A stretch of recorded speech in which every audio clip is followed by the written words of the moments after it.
from the Securities and Exchange Commission, let us all welcome SEC Commissioner Kelvin Lee.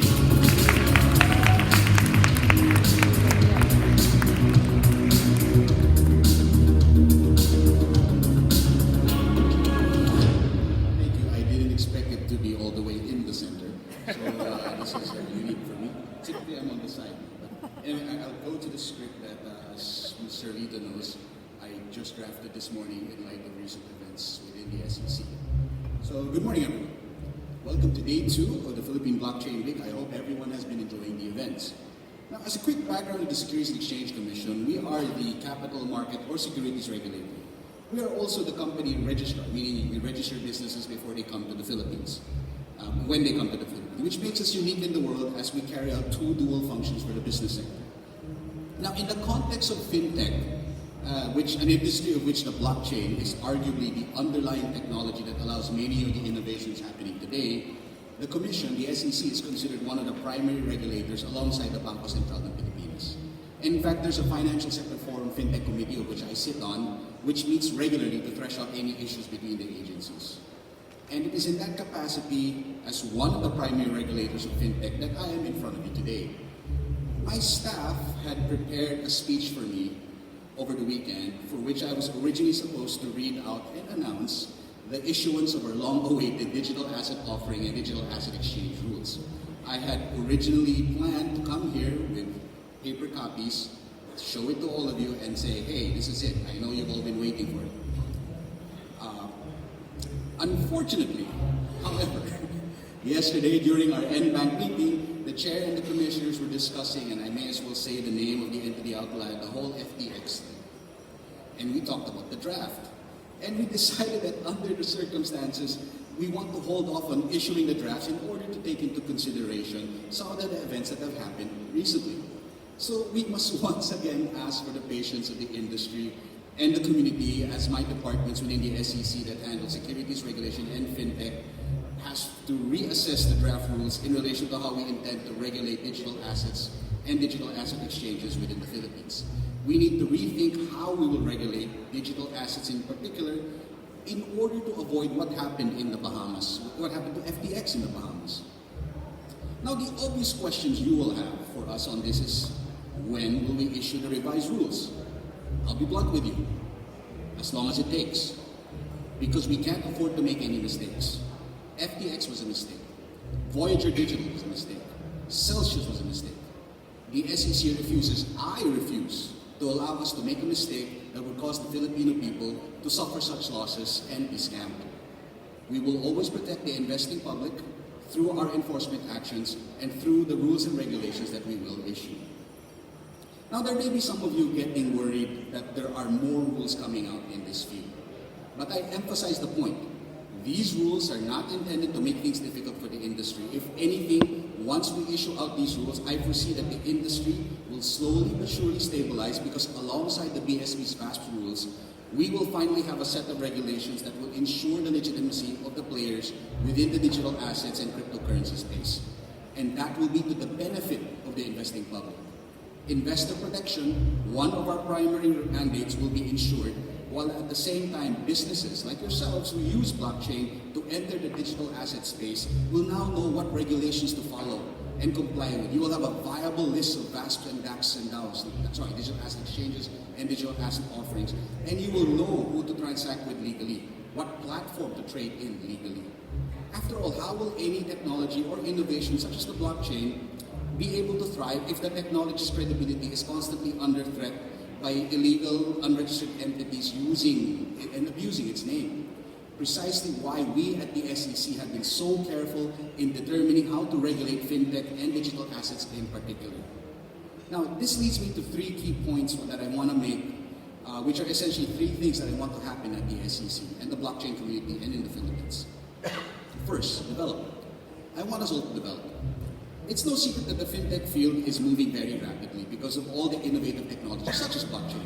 It's sometimes all we can do to catch up. Once upon a time, I didn't know what a blockchain was prior to my appointment as a commissioner, and I was asked to look into fintech.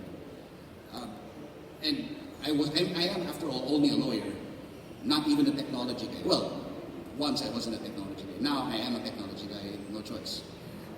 But in order for the SEC to innovate and regulate, we need to develop. In order for the Philippines to innovate, the people need to develop. And that is why we at the SEC strongly believe in capacity building. We have undertaken capacity building through different courses on financial technology regulation from the Cambridge Center for Alternative Finance, which Sir Lito is an alumni of, if I recall correctly. We have trainees from Harvard on FinTech, from the Asian Institute of Digital Transformation, and all these other entities. We are learning and studying so that we can develop and thus develop the regulations and rules needed to protect the investing public, you. So I encourage you to do the same. Develop yourself, study, learn, be ready for the digital world, be ready for the digital economy. Second, I want the Philippines to lead. Your lead convener, Dr. Donald Lim, mentioned in his keynote that through the Philippine Blockchain Week, he wants the Philippines to become the blockchain capital of the world. Sir Lito also mentioned that just now, and I remember that he mentioned in separate seminars that he wanted the Philippines to become the leading fintech hub. And I am all for it. The SEC likewise wants the Philippines to be at the forefront of digital technology and innovation. And after all, how can we not be? We have a young and vibrant technology-savvy population. We have an open-minded, well, I like to think we're open-minded, government financial regulators that want to support and protect the investing public.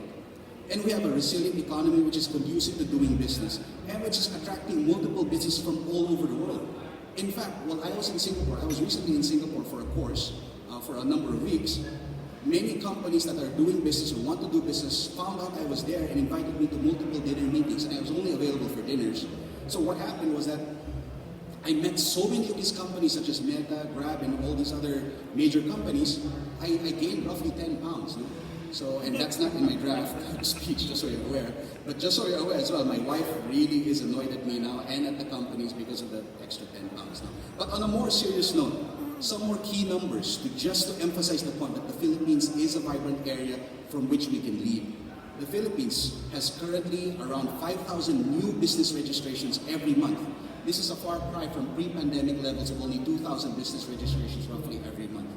This year, the Philippines, through the PDS system, was the first market infrastructure in Asia to fully launch DLT-based digital bonds worth 11 billion pesos. We also issued, through the Bonds.ph partnership, multiple treasury bonds, which allowed for a digital way to get bonds through your phone. We have very active crowdfunding portals, Investry, CDN, and Round1. We also have very active operating VAS like Coins.ph, Philippine Digital Asset Exchange, or PDAX. We've had a banner year for bond issuances, with PDS Group facilitating over 400 billion pesos worth of bonds. And in the last few years, the Philippine Stock Exchange has issued some of the biggest IPOs in our history, like Converge and Mondenisin. I can show you so much more data, but my point is this. The country has what it takes to lead in the financial sector. Our economy is resilient, and the opportunity is there. Even the data shows it. So we can lead, ladies and gentlemen. And my third and final point, and I'll keep it short as I worry I may be going over time, let's transform. The Philippines is undergoing a digital transformation. We all feel it. Even government is undergoing a digital transformation with many transactions now online. Here at the SEC, we are currently doing that as well. We now minimize paper-based transactions, and once upon a time where to incorporate the business would take you months, now you can incorporate the business with the SEC online within minutes. It just depends on how fast you type. And I guess I want to point out that that system that we use, the eSpark system, is homegrown. We developed this ourselves within the Commission. We have transformed the SEC into a digital agency now, and I foresee that this is the way the rest of the government will be moving forward as well. So, what's my point then? You need to adapt as well to the digital side of things. You need to transform as well, because I do not believe there's any way to go back to non-digital. So let me review my basic points quickly. DLT. D, you need to develop. L, you need to learn. And T, you need to transform.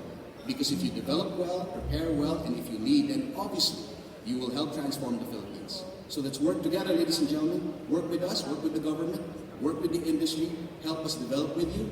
Let's lead and let's transform the Philippines into the fintech hub and blockchain capital of the world. Thank you very much, and God bless you all.